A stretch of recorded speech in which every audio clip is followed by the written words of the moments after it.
नमस्कार, बने रहिए बादल एक्सप्रेस के साथ। मैं हूं दीपक बौद्ध और आप देख रहे हैं बादल एक्सप्रेस न्यूज।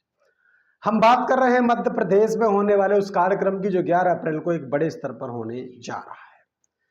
पिछड़ा वर्ग का यह सम्मेलन माना जा रहा है। पिछड़ों को जोड़ने की ये राजनीति करी जा रही है। महात्मा फुले की जयंती पर बड़ा कार्यक्रम होने जा रहा है।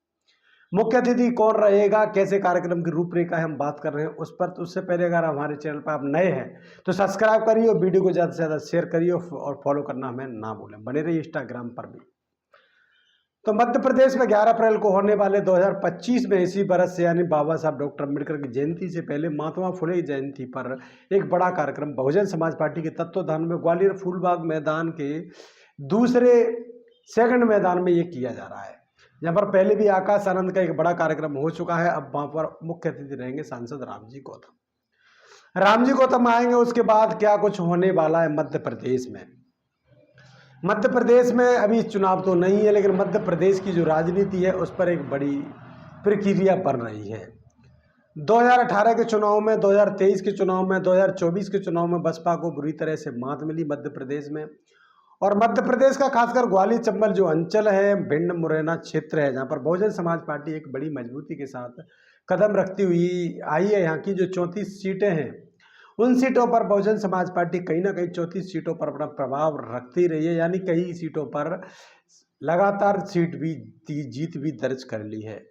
यानी भिंड मुरैना की सीटें हैं कुछ, जिनमें मुरैना की सभी 6 सीटों पर बहुजन समाज पार्टी पहले से जीत गई है। भिंड की सीटों पर भी 2 से 3 सीट ऐसी है जिन पर बहुजन समाज पार्टी जीत गई है। दतिया में भी बहुजन समाज पार्टी 1 सीट पर जीत गई है।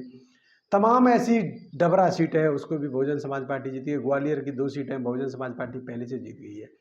ऐसी सीटें हैं जिन पर बहुजन समाज पार्टी लगातार जीतती हुई आई है। इन 34 सीटों का क्या खेल रहेगा। करीब 7 से 8 जिले आते हैं इन क्षेत्रों में और यह संभागीय कार्यक्रम है। संभागीय कार्यक्रम में क्या कुछ बिसायत बिछाई जा रही है। महात्मा फुले की जयंती पर क्या उद्देश्य है बहुजन समाज पार्टी का। तो बात कर रहे हैं कि रामजी गौतम राज्यसभा के सांसद हैं, इकलौते सांसद जो पूरे देश भर में बहुजन समाज पार्टी को मजबूत करते हुए पूरे देश भर में घूम रहे हैं। अभी खासकर उनके दौरों की बात करें तो वो लगातार अभी उनके दौरे चल रहे हैं बिहार राज्य में। बिहार में तमाम राज्य में इसलिए चल रहे हैं कि बिहार में आने वाले समय में चुनाव है। बिहार की बिसात बिछाई जा रही है। बिहार में आने वाले समय में क्या कुछ हो सकता है। बिहार में एक बड़ा आंदोलन भी चल रहा है जो कि आप सभी लोग जानते ही हैं कि वो आंदोलन क्या है। आंदोलन है महाबोधि महाबिहार। महाबोधि महाबिहार पर बसपा क्या इस पर एक्शन लेगी, या बसपा को इसमें शामिल होना चाहिए, या बसपा को इस मुद्दे को उठाना चाहिए। तो कमेंट बॉक्स में अपनी राय देना ना भूलें। बहुजन समाज पार्टी के ही लोग हैं, जो लोग हैं वो बहुजन समाज पार्टी से जुड़े हुए हैं, जो महाबोधि महाविहार पर बैठे हुए हैं। क्योंकि बहुजन आइडियल लोग हैं, बुद्ध को मानने वाले, बाबा साहब को मानने वाले लोग, अधिकतर जो महापुरुषों को मानने वाले लोग हैं, जो बहुजन समाज पार्टी की विचारधारा से बिलोंग करते हैं, बहुजन समाज पार्टी में वो रहते हैं और बहुजन समाज पार्टी को वोट भी देते हैं।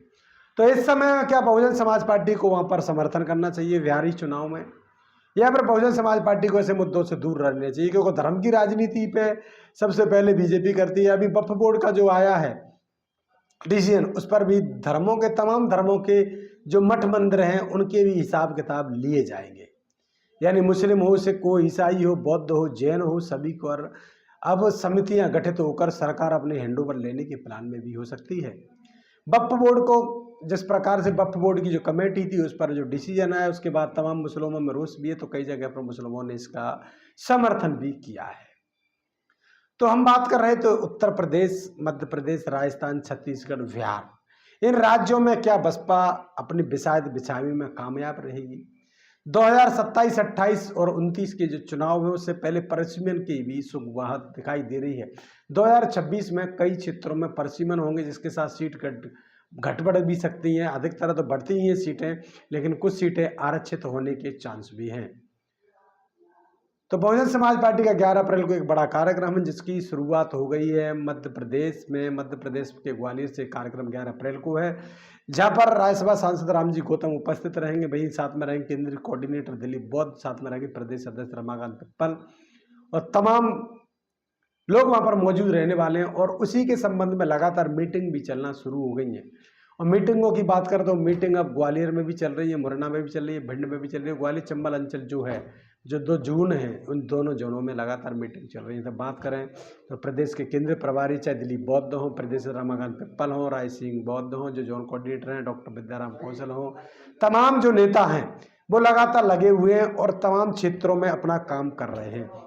भाई बात करें रावण वर्मा की, तो रावण वर्मा भी काम में लगे हुए। तमाम ऐसे लीडर्स हैं जो मध्य प्रदेश में, पीएस मंडेलिया जो कभी पार्टी ज्वाइन किया था वो भी अब लगातार कैडर कैंपों की प्रक्रिया बहुजन समाज पार्टी के लिए शुरुआत हो गई। हालांकि कई जगह पर बड़े बड़े कार्यक्रम 14 अप्रैल को भी आयोजित होने जाने हैं। उन कार्यक्रमों में बहुजन समाज पार्टी एक बड़े स्तर पर काम करने वाली है। तो 2027 के चुनावी 28 की जो चुनावी तैयारी है, क्या कुछ नया बदलाव आ सकता है कि 2027-28 के जो चुनाव हैं उनमें उनसे पहले प्रशिक्षण भी होना है। लेकिन पीएस मंडेलिया को एक बड़ी जिम्मेदारी देकर बहुजन समाज पार्टी निचले स्तर पर पहुंच गई है, जहां पर काम करना जमीनी सुगढ़ के साथ शुरू हो गया है। यानी जमीनी हकीकत यह है कि बहुजन समाज पार्टी के समय में जब पीएस मंडेलिया काम करे थे उस समय भी बहुजन समाज पार्टी एक बड़े स्तर पर काम करती रही। जहाँ जहाँ उन्होंने काम किया वहाँ बसपा को अच्छा वोट बैंक मिलता रहा है। पीएस मंडेलिया जो कि पूर्व में प्रदेश के प्रभारी भी रह चुके हैं, बहुजन समाज पार्टी के लिए तमाम कैडर कैंपों का आयोजन करते रहते हैं। बहुजन समाज पार्टी के एक कर्मठ नेता भी माने जाते हैं। हालांकि बीच में उन्होंने पार्टी छोड़ दी थी, इससे थोड़ा सा पार्टी का डेमोलाइजेशन भी हुआ और काम होना बंद हो गया। इसलिए बहुजन समाज पार्टी अब एक बार फिर से अपने रास्ते पर आती हुई नजर आ रही है। हालांकि अभी हाल ही में प्रदेश अध्यक्ष रमाकांत पिप्पल भी काम कर रहे थे और साथ में केंद्रीय कोऑर्डिनेटर जिन्होंने 31 दिलीप बौद्ध जिन्होंने 31 दिवसीय जो 31 दिन का कार्यकाल था उसको पूरा तो नहीं हो पाया, बीच बीच में कार्यक्रम आते रहे। 11 अप्रैल का बीच में कार्यक्रम आ गया, इसलिए उस काम को छोड़कर अब एक नए काम की भूमिका बनती हुई नजर आ रही है। 11 अप्रैल के इस कार्यक्रम के लिए तमाम जिलाध्यक्ष, तमाम जोन प्रभारी, तमाम प्रदेश के प्रभारी गण लगातार अब प्रदेश की जो जोनों का कार्यक्रम है इसलिए इसमें एक्टिव होते हुए नजर आ रहे हैं। क्योंकि 2027-2028 के जो चुनाव हैं और उससे पहले अभी बिहार में भी चुनाव, उससे पहले एक ताकत अन्य राज्यों में भी देखने के लिए मिलेगी। तो कहीं ना कहीं बहुजन समाज पार्टी के जो लोग हैं उनको एक ताकत संबल मिलेगा, जिससे बहुजन समाज पार्टी की जो विचारधारा वो मजबूत होगी। बहुजन समाज पार्टी की बसपा सुप्रीमो बहन मायावती के आदेश अनुसार की अगर बात करें तो बसपा इस बार एक बड़ी भूमिका पिछड़ा वर्ग के लोगों में जोड़ने के लिए जा रही है। क्योंकि अन्य राज्य जो उत्तर प्रदेश है खासकर उसमें जिला संयोजकों की नियुक्तियां होना शुरू हो गई हैं। बहुजन समाज पार्टी ने पिछड़ा वर्ग का भाईचारा सम्मेलन बनाना शुरू किया है, जिससे बहुजन समाज पार्टी एक मजबूत स्तंभ की ओर मजबूत होती हुई नजर आ रही है।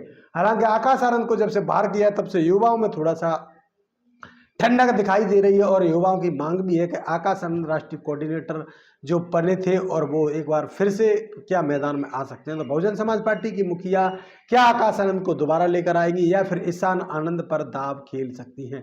ईशान आनंद भी आकाश आनंद के भाई हैं, हालांकि वो भी एक वेल ग्रेजुएट पर्सन हैं और क्या कुछ कर सकते हैं। हालांकि उनका जो विवाद था उसको बताया जा रहा था घरेलू विवाद है, ऐसा कुछ भी नहीं था। तमाम लोगों ने उसकी अफवाहें फैलाई थी। हालांकि बसपा सुप्रीमो बहन मायावती ने स्पष्ट रूप से कहा था कि जब तक बसपा में मैं जिंदा हूं, यानी इसमें परिवारवाद, रिश्तेदारवाद ये सब कुछ नहीं चल सकता। क्योंकि मानवर साहब कांशीराम ने भी मुझे कहीं उत्तराधिकारी बनाया तो कहीं ना कहीं उन्होंने परिवारवाद और रिश्तेदारवाद को छोड़कर ही मुझे बनाया। बाबा साहब डॉक्टर अम्बेडकर की विचारधारा, मानवर साहब कांशीराम की विचारधारा, तमाम महापुरुषों की विचारधारा पर चलते हुए बहुजन समाज पार्टी का गठन हुआ और चलते हुए तो इसमें कोई रिश्तेदारी नातेदारी नहीं जोड़ी जाएगी। तो बहुजन समाज पार्टी के तमाम फैंस हमारे साथ जुड़े हैं और इसके लिए आप सभी का बहुत बहुत धन्यवाद। कमेंट बॉक्स में भी राय देना ना भूलें और हमारे नंबर पर आर्थिक सहयोग करने का भी प्रयास करें कि आपके छोटे छोटे प्रयास से भी हम बड़ी बड़ी खबरें आप तक पहुंचाते रहे। तो बने रहिए हमारे साथ यूट्यूब, फेसबुक, इंस्टाग्राम पर। देखते रहिए बादल एक्सप्रेस। मैं हूं दीपक, बहुत बहुत धन्यवाद।